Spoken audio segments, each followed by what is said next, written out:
Bonjour mesdames. Monsieur, Faudrait un pain rond s'il vous plaît. rond clair, hein? Oui, oui, rond Coupé. clair. Coupé, oui. Ça va vous madame? Oui. La santé est bonne? Oui, attends, mais ta femme, ça va aussi? Oui, ça va bien. Ça va bien. S'il vous plaît? Vous êtes meilleur? Oui, ça va très bien. Tout le monde va bien. Parfois, c'est parce que je n'entends pas fort bien. Ah, vous n'attendez pas ce que je vous dis? Non. Ah, ça va. Alors, ça fait 5. Oui, mais il y a un pain, il y a oui miches pour les enfants. Oui, mais 0. Chaïb Ahmed, 43 ans, marié, 4 enfants. Voilà. Parti du Maroc il y a 20 ans. Travaille à Coq-Fond de Coqueril.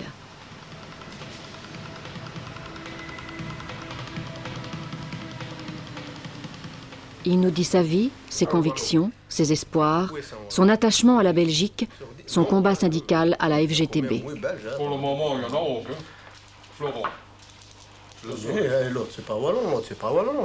Oui, de Vos. Et c'est Charles, il est wallon. Pur flamand, hein, ça. C'est quoi, toi? C'est quoi, toi? Oh, je sais pas. Une sénère? Non, tu dis, J'ai perdu quelque part. un citoyen du monde. Un petit peu, il plonge devant de temps à autre, hein. C'est normal, comme tout le monde. Hein. Mais moi, je considère celui-ci comme mon compatriote. Comme j'habitais la SB avant, donc celui-ci, c'est un compatriote à moi. Donc vous êtes belge Non, non. Allemand. Allemand. Et vous parlez wallon? Mais un petit peu, hein. Alors quand vous voulez faire enrager un wallon, qu'est-ce que vous dites? Passe pratiquement d'arrêt. Quand vous voulez faire vous enrager un Italien ou un Marocain, qu'est-ce que vous dites? Oh, ben, qu'est-ce que je dis? Ça dépend. Moi, c'est marocain. Non, moi, c'est marocain. Ah, ouais. Oui, c'est marocain. Ici, on est entre camarades. Bon, même si on est un peu déprimé ou quoi, bon, on sait bien à qui on a affaire. Donc, quand on voit Ahmed, on sait bien qui c'est Ahmed. C'est Ahmed est beau, Ahmed est mauvais, on le sait bien. Donc, on me voit comme je suis. Bon, on sait bien que quand Ahmed il est fâché, on sait bien comment il est quand il est fâché. Quand Ahmed est de bonne humeur, on sait bien comment il est quand il est de bonne humeur. Mais à l'extérieur, donc on ne connaît pas mes bons côtés, on ne connaît pas mes mauvais côtés. Donc on me voit toujours que comme un immigré. Donc il y a le regard qui n'est pas toujours le même. Donc celui qui me voit de l'extérieur, qui ne me connaît pas, qu'est-ce qu'il dit? Il dit, bah tiens, c'est un immigré, point, à la ligne. Donc il ne se pose pas de questions si je suis de bonne humeur, si je suis de mauvaise humeur, si j'ai un problème ou j'ai pas de problème, si j'ai mangé ou j'ai pas mangé ou quoi comme. Ici, quand on vient ici, qu'on voit que j'ai rien devant moi, on me dit, mais tiens, Ahmed, est-ce que tu ne fais pas le ramadan par exemple? Non. Tu veux une tartine? Alors je dis, tu veux une tartine? Voilà. Tu ne veux pas une tartine, tu ne veux pas un morceau de portia, donc un morceau de cochon, rien que pour me taquiner. Mais bon, mais ça c'est parce que on est dans un milieu dont on est connu. Ouais, on passe quand même 8 heures ensemble. Hein. Ce qu'on ne doit pas oublier, c'est notre appartenance. On appartient à une classe. Et on ne doit pas oublier cette classe-là. Cette classe-là, c'est la nôtre, on ne doit pas l'oublier. Qu'on soit italien, marocain, belge ou allemand, ou français ou hongrois ou de n'importe quel bord, pour la ligne, on ne doit pas perdre ça de vue. Hein. Mais attention, ce que ça me dit, si j'ai gagné à l'auto, eh ben j'ai plus ouvrier, moi. Il n'y a plus. Là, je suis millionnaire. Hein.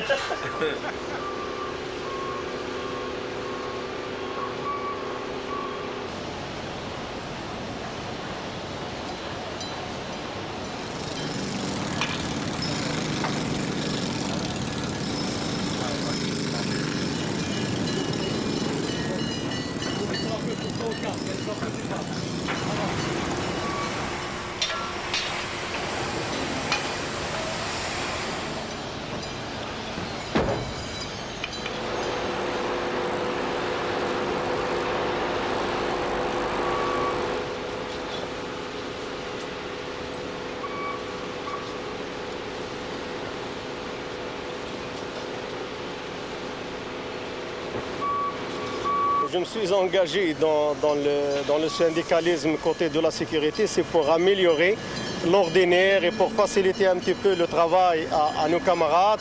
Et on doit défendre ce côté-là parce que nous avons un travail qui est assez pénible il y a assez bien de poussière, de gaz et de chaleur. Les contraintes sont assez dures, quoi. On vient de voir qu'il y a de la chaleur, on le sent en tout cas nous, mais donc les conditions sont pénibles ici. Bah, bien sûr, il suffit de rester quelques minutes sur une plaque et on voit qu'effectivement ça chauffe et le travail est assez pénible pour celui, en tous les cas, qui est ici sur le four qui est en train de charger, quoi. Alors, donc, votre engagement comme délégué, c'est notamment pour améliorer les conditions de sécurité et d'hygiène? Ah, bien sûr, c'est surtout pour ça.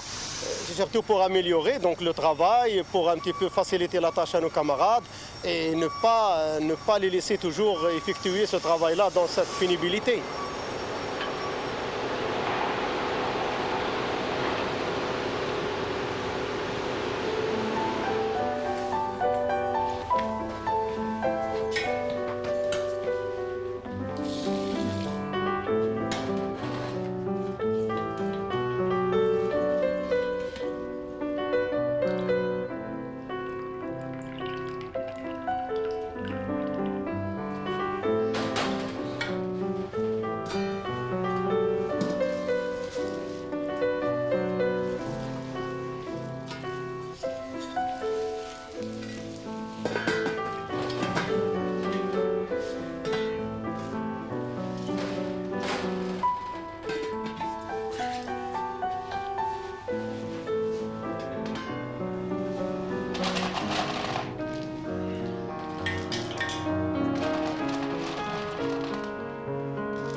Vous êtes musulman pratiquant?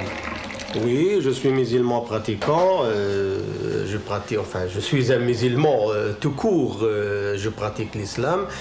Donc je fais ma prière, j'acquitte l'aumône, je fais le ramadan, j'atteste, l'attestation, ça on sait ce que ça veut dire. Et alors, bon, je n'ai pas encore eu la chance d'aller à la Mecque, mais je pratique ma religion comme tout un musulman qui se trouve dans le monde entier. Et quelle est votre conception de l'islam? Ma conception de l'islam, l'islam, c'est une religion qui se pratique chez soi ou à la mosquée. Ça dépend où on se trouve. Il y a un horaire défini de la prière. Et alors, l'islam, il ne faut pas qu'on voit en l'islam une religion d'intégrisme ou de quoi que ce soit. L'islam, c'est une religion tolérante. D'ailleurs, je vais vous citer quelque chose qu'il s'agit de notre prophète Mohammed. Le temps où l'islam était en train de se propager dans l'Arabie, à un moment donné, les musulmans voulaient détruire un lieu de culte, donc une synagogue, et le prophète est intervenu lui-même en leur disant: écoutez, ne détruisez pas le lieu de culte d'autres religions, soyez plus attentifs, plus tolérants avec eux, essayez de les aborder en discutant, mais pas en leur imposant ça par force. Donc vous voyez que déjà la tolérance à cette époque-là existait déjà. Donc ce qui veut dire que l'islam, ce n'est pas une religion qui est fermée, qui est intolérante.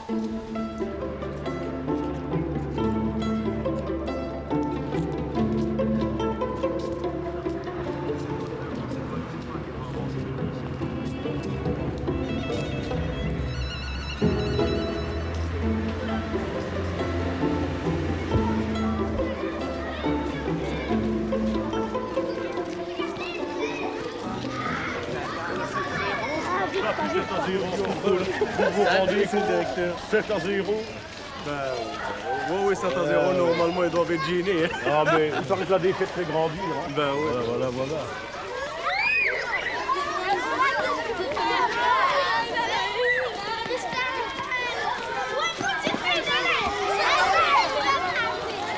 Monsieur Cheib Ahmed, l'école pour vos enfants, c'est important. Bien sûr, l'école est très importante pour les enfants parce que les enfants, c'est l'école qui leur apprend à vivre et à se mettre dans une société. Et alors, bon, les enfants, on essaye de les éduquer le mieux qu'on peut. Et l'éducation, c'est quelque chose de très important. L'école, ça compte beaucoup dans la vie des enfants. Comment voyez-vous l'avenir de vos enfants en Belgique? L'avenir de mes enfants, vu que mes enfants sont nés ici en Belgique, je crois que leur avenir n'est nulle part qu'ici en Belgique.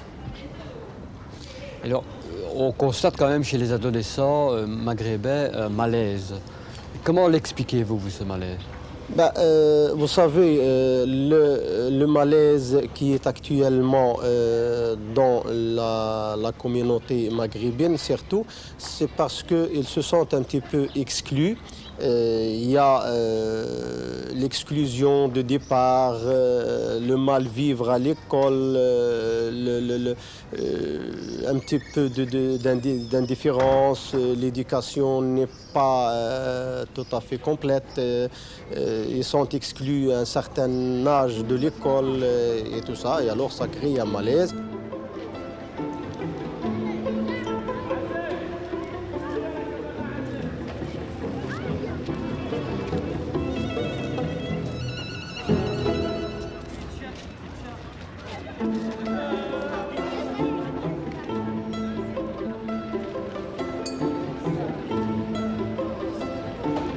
Leurs parents sont venus d'ailleurs. Eux sont nés à Bruxelles. À leur propos, on parle de malaise. Mais quand des jeunes sont en difficulté, est-ce les jeunes qui sont le problème ou est-ce la société qui échoue? Place Lemens à Anderlecht, des jeunes veulent croire à leur avenir.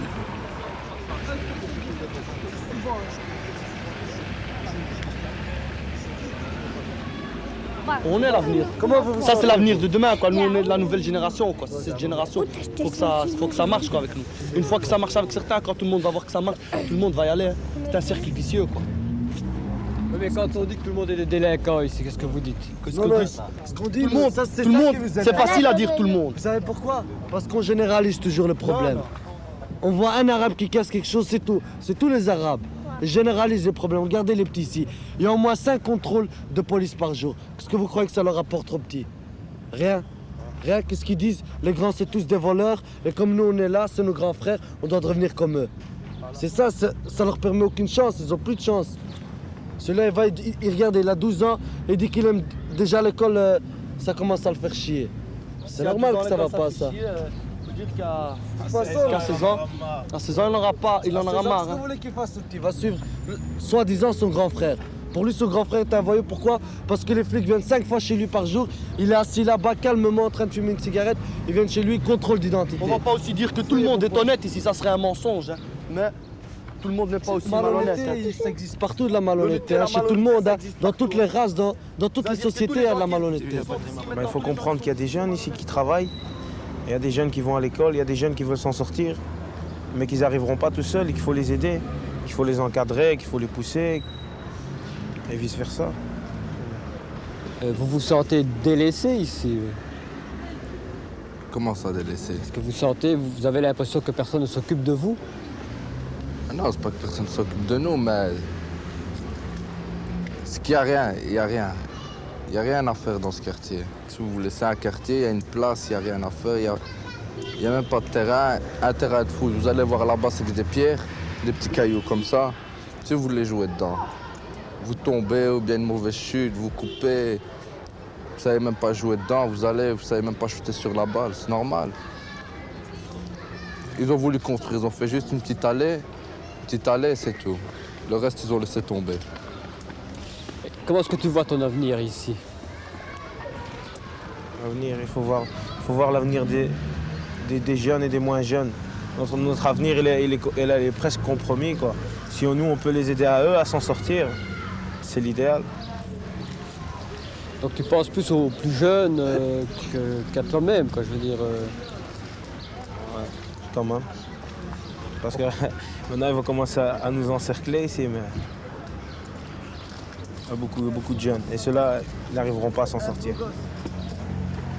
Mais tu dis ça pourquoi? Parce qu'ils ont des difficultés à l'école ou? Ça commence toujours par des difficultés à l'école, et puis c'est des difficultés à la maison. Après, à la maison, où on va? À la rue, il n'y a rien d'autre. Et à la rue, on ne trouve rien. Et l'un engendre l'autre, et catastrophe. Mais est-ce que tu es optimiste toi, pour l'avenir, pour ton avenir? Optimiste, non. J'espère juste avoir un boulot qui gagne bien. Je voudrais pas être... je pense pas être diplomate ou quoi, mais un bon travail. Un travail stable, qui me convient, que j'aime bien faire. Et dans ton cas, alors, comment est-ce que c'est aussi ce type d'avenir que tu vois? Moi, je travaille ici avec Nourdine. Pour le moment, c'est encore du bénévolat. Mais j'espère avoir un statut. Pour le moment, on travaille ici à La Rosée, où ce sera une future maison de jeunes, quoi, qui va s'adapter aux besoins des jeunes, hein, du quartier. Donc toi, tu penses pouvoir aider ta communauté, quoi. Donc mon avenir à moi, c'est les plus jeunes, c'est du quartier. Si on réussit à s'en sortir avec le quartier, mon avenir, il suivra. Le 22 mars, il y avait une manifestation, vous y étiez, et c'est une manifestation contre les exclusions et pour la défense de la démocratie. Est-ce que pour vous, la démocratie, c'est une valeur importante? Je crois que la démocratie, personne ne peut la bafouer. La démocratie, c'est quelque chose d'essentiel pour tout à chacun d'entre nous, que ce soit pour nous immigrés ici ou pour nos amis belges ou même, ou pour les autres. Donc la démocratie, tout à chacun doit la défendre, soit chez soi, soit à côté de chez soi, soit plus loin que chez soi. La démocratie, c'est quelque chose qui est fondamental, qu'on ne doit pas la bafouer, quoi. C'est quelque chose à laquelle on tient profondément.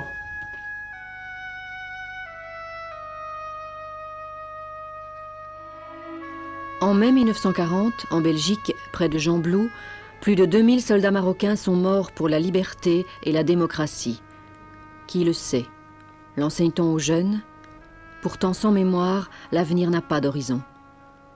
Monsieur Noël, colonel à la retraite, conservateur du musée, nous fait revivre ces événements et tire les leçons de l'histoire.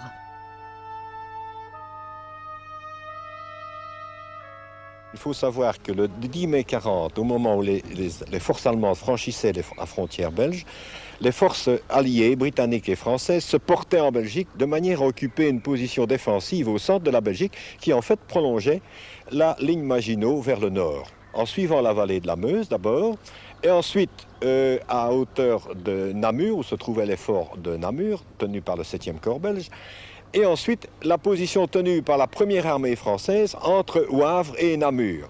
Au nord se trouvaient les Britanniques et plus au nord encore la partie réservée à l'armée belge.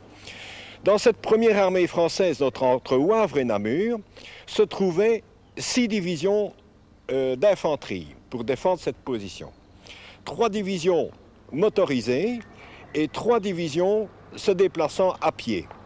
Les 3 divisions motorisées donc, se portaient rapidement vers la position à tenir, tandis que les 3 divisions à pied, 2e division nord-africaine, 5e division nord-africaine et 1re division marocaine, se portaient à pied vers cette position. Suite à la chute du canal Albert, le mouvement à pied a été accéléré.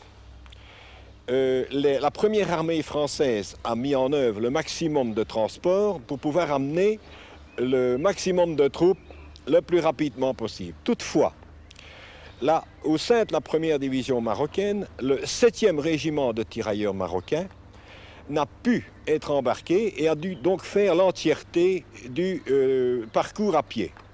Ce qui fait donc 130 km à pied qui ont dû être couverts en 3 jours, dont les 70 derniers kilomètres ont été couverts en 24 heures. 24 heures, donc, pourquoi la marche de nuit? 35 km et ensuite on reprenait la marche de jour, ce qui faisait donc 70 km, 70 km en 24 heures. Les combats se sont passés donc ici, à hauteur de Gembloux, d'une façon assez spectaculaire et assez importante. Le 16e Panzerkorps allemand a attaqué ici de manière à rompre le dispositif de la première armée. Au centre, la première division marocaine a encaissé le maximum de l'effort allemand, encadré sur sa gauche par la première division motorisée et la 15e division du général Jouin. Les pertes ont été très importantes. En effet, il faut savoir, si les chiffres ne sont pas très précis, on a quand même une estimation, que le premier bataillon du 2e régiment de tirailleurs, qui défendait la position principale de résistance, a perdu la presque totalité de ses effectifs pendant cette bataille.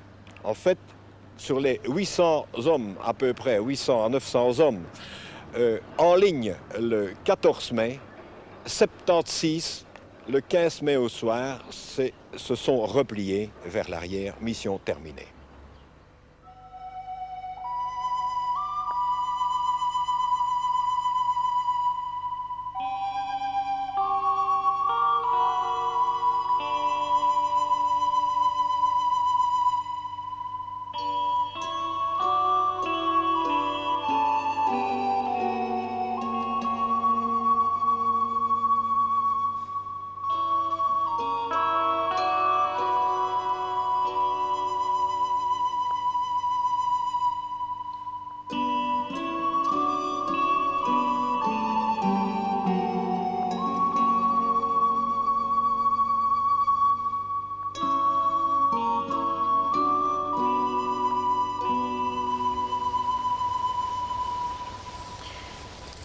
Voici, nous sommes ici à l'ossuaire de Chastres. Ici sont enterrés côte à côte soldats français et soldats musulmans qui sont morts ici lors de la campagne de mai 1940 en Belgique, bataille de Gembloux et manœuvre d'Île, lors de ces combats du 14, 15 et 16 mai 1940. Vous pouvez voir derrière moi les tombes des soldats français. Ici, les tombes des Maghrébines. Ces soldats sont enterrés côte à côte, fraternellement unis dans la mort, comme ils l'ont été dans l'exécution de leur mission de combat. C'est un petit peu le symbole des peuples qui se rassemblent face à un adversaire commun qui menace la démocratie et qui menace la liberté. Alors, ces soldats donc, sont morts pour défendre cette liberté, pour défendre la démocratie. N'êtes-vous pas inquiet aujourd'hui de revoir des idées racistes de nouveau, qui se pointent, des idées antidémocratiques qui se pointent de nouveau? Je pense que lorsque on ne connaît pas l'histoire, on sera forcé de la revivre un jour. Et d'autre part, les grands combats pour plus de démocratie ne seront jamais terminés. Dès lors, il faut être vigilant. Vigilant et repérer les symptômes qui pourraient nous amener dans des dérives que nous avons observées en 1940 et qui ont amené la Deuxième Guerre mondiale. Ces dérives, elles apparaissent chez nous, manifestement. Nous devrons être tout à fait vigilants pour les repérer et les contrebattre avec les moyens qu'il faut. Le combat pour la démocratie ne sera jamais terminé. Et la liberté et l'entente entre les peuples ne sera jamais terminée non plus.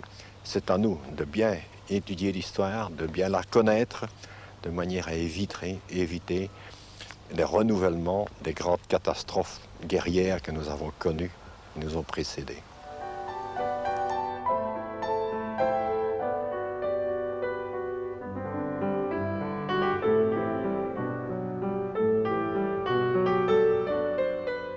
On parle souvent d'intégration. Est-ce que vous vous sentez intégré? Le mot intégration, il a certaines définitions que chacun le définit comme il le veut, mais je crois que pour s'intégrer, je ne vois pas encore autant qu'immigré que quelqu'un qui a acquis sa maison, qui a acheté son domicile, qui a acheté sa maison, qui a investi, qui est ici, disons, qui essaie de s'installer définitivement, je ne vois pas d'autre forme d'intégration plus grande que celle-là. Je ne sais pas comment peut-on encore nous dire que nous ne sommes pas intégrés. Nous sommes dans une intégration totale.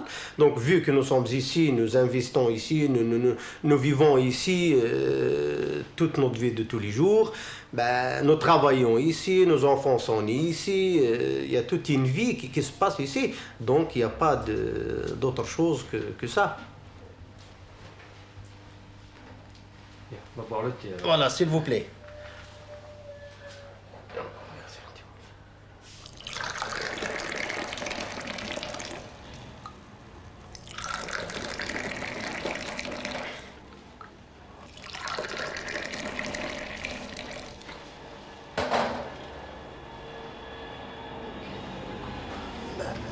À votre santé. Hein?